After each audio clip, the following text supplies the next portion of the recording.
আল্লাহর উপর ভরসা করা মানুষগুলো কখনো নিরাশ হয় না। আলহামদুলিল্লাহ, আল্লাহ দিয়েও পরীক্ষা করেন, আবার কেড়ে নিয়েও পরীক্ষা করেন।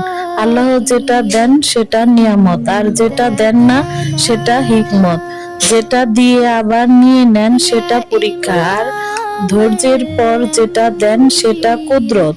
আলহামদুলিল্লাহ, অতিরিক্ত চিন্তা বাদ দাও, তাকদিরে যা আছে তাই হবে। মুচকি হেসে বলে দাও আলহামদুলিল্লাহ।